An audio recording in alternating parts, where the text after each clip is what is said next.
Today, you go to the capitals of Africa, you go to Benin, and you ask the Beninois, who is the president of the Federal Republic of Nigeria, 8 out of 10 do not know and perhaps do not care.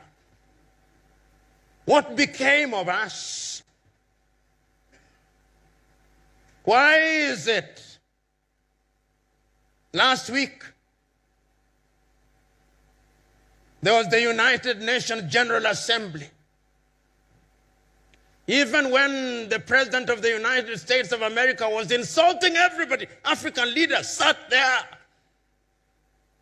But when their fellow African head of state is talking, they are busy doing other things. Who cast us? Who bewitched us? These are the uncomfortable questions that we must ask here. We have been too nice to each other for too long. The net effect is that if you go into any African environment, if you go to any African school and you ask young men and women, do you want to leave Africa? 9 of them want to run away. That is why they are dying in the Mediterranean Sea. That is why they are dying off the coast of Senegal. That is why they are being humiliated at embassies. You go to the embassy of any Western country, in any African country, and you'll see the humiliation. They ask you, even your great-great-grandmother, who died long before you are conceived as an idea. Those are the circumstances in which we find ourselves. On average, many of you who are present here, allow me to be morbid, in the next 40 years, you'll be upstairs. The question is, what are you leaving for your children and children's children? What is it? These are the questions. These are the uncomfortable questions that we must ask. And these questions must be answered by Nigeria primarily.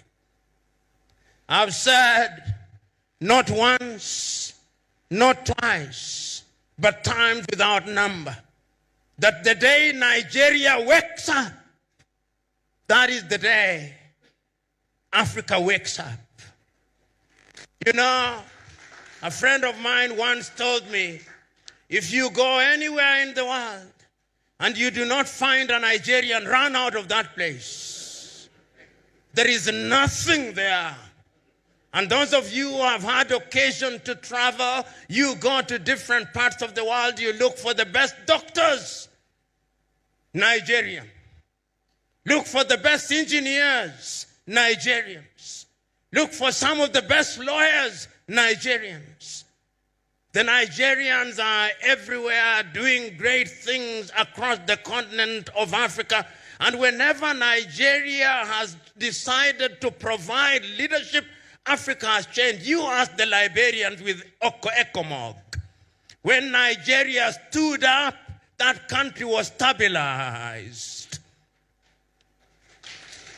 When there was mischief in Banjul in the Gambia, and Nigeria stood up, that country was stabilized. When Nigeria did not do as well as she should have done in the Sahel, the problem is not stabilized. The question is, why is Nigeria a reluctant leader? Nigeria should be the leader economically. You know, when Nigerians say, and they debate with South Africa, and sometimes with Egypt, which is the biggest of the economies, I laugh. I laugh because the economies that they are talking about using the unreliable GDP, but we must use it, is that Nigeria is 500 billion USD GDP with a population of over 200 million. Singapore, which is smaller than Lagos, with a population of 6 million, has a GDP of 564 billion. So the debate between Nigeria and Egypt and South Africa is a debate between two dwarfs as to which one is the taller of them. Even if one is taller than the other, they are still dwarfs. The day that I will celebrate Nigeria is the day Nigeria tells me we are 2 trillion economy. And Nigeria can achieve it. And Nigeria must achieve it. What does Nigeria not have? Is the oil that is produced in Nigeria different from the oil that is produced in Saudi Arabia? Is it different than the oil that is produced in Kuwait, that is produced in Bahrain, that is produced in Qatar? Why must Nigeria not be the leader that has pipelines across the continent of Africa? Why can she not do it? She can.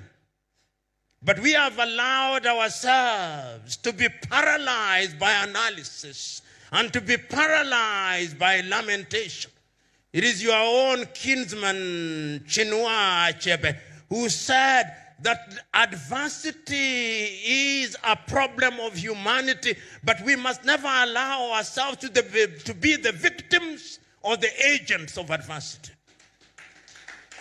We must allow ourselves to be the conquerors of adversity. Chinua said, and I remember so very vividly in 1983 when Chinua Achebe wrote the little book, The Trouble with Nigeria, and he simply said that the problem with Nigeria, and he there said the rest of Africa is simply and squarely one of leadership. And his leadership at all levels. Many times we think that politics is the only site of leadership. No. Leadership is at all levels. Why can't you, if you've run this beautiful club for 82 years and run it well, why can't that be upscaled and replicated in every other sector of Nigeria? Why? Why is it that in this micro-environment, you do not care who is who in this club? Everybody has a sense of esprit de corps, a sense of camaraderie. You do not care from which ethnicity you come from. But when you want to run the club that is Nigeria, you now talk tribe, you now talk religion. Why? These are the uncomfortable questions that you must confront, because if you do not confront them, then Nigeria and Africa will continue to punch below her weight. I'm suggesting to you that the time is now that we must ask ourselves what it is that we can do. We have lamented for too long. Let us now ask ourselves what it is that Nigeria can do in the area of education. You know, many of you who are present in this assembly may be described as upper middle class or the top class. You are the best of the best. You are the crème de la crème of Nigeria.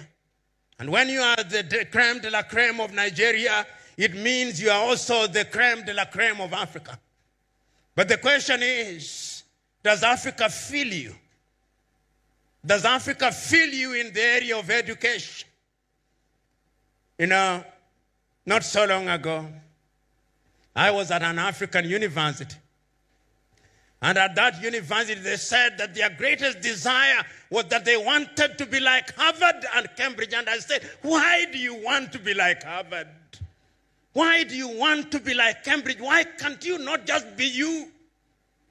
One of the things that we Africans must do is to exercise the ghost of low self-esteem and to wear the spirit of self-belief. The day we do that, that is the day that Africa will begin to grow. One of the things that gladdens my heart when I come to Africa, to West Africa, and particularly to Nigeria, is the manner in which the Nigerians dress. It gives one authenticity. It gives one confidence. But the question that I ask, are the clothes made in Nigeria? And if they are not made in Nigeria, it means the jobs are not in Nigeria. We have exported all our jobs to China. I'm asking us that if Africa and Nigeria is to be resuscitated to realize our potential, I want to see Nigeria grow in higher education. The other area in which Nigeria must provide leadership is in the area of the economy. You know, not so long ago, Nigeria was just about to provide leadership once again. And there was going to be a currency in this region called the eco. And we were all happy, those of us who love the continent of Africa. We were looking forward to the day when you would come here and I would have the eco, not the dollar. Something happened. I'm asking you who are shakers and movers. Shake those who are in government. Honorable Governor, Deputy Governor, ask yourself, 20 years from today, when you are no longer governor and history is written about you, what will they say? What will they say of your watch? What did you deliver? What did your administration deliver? History is harsh. It passes verdict that is without emotion. I'm asking all of us who are present here to ask those uncomfortable questions in the area of the economy.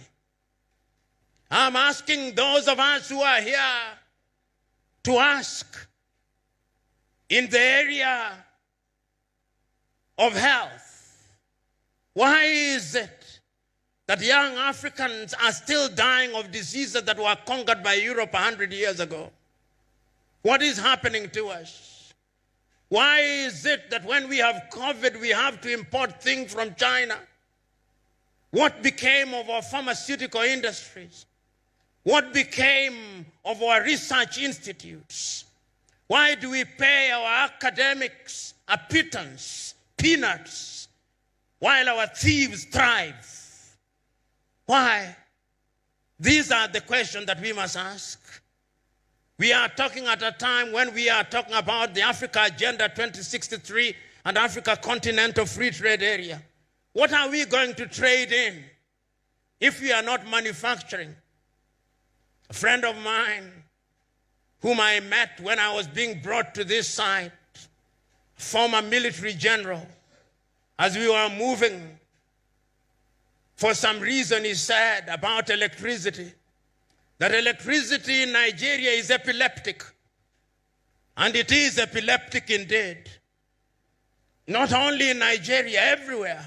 There is not a single place that you travel to Africa in today and you are in a hotel room, within 1 hour electricity has gone. Electricity is not rocket science. But for some reason, we are unable to supply stable electricity. Who cast us? Who bewitched us? That we cannot do what must be done. These are the questions. Ladies and gentlemen, I know it ought to be celebration, but how can I speak the language of a wedding at a funeral? I refuse to do so.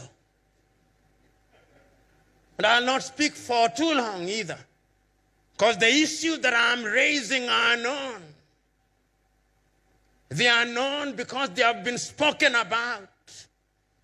They are known because your former leaders have spoken about them.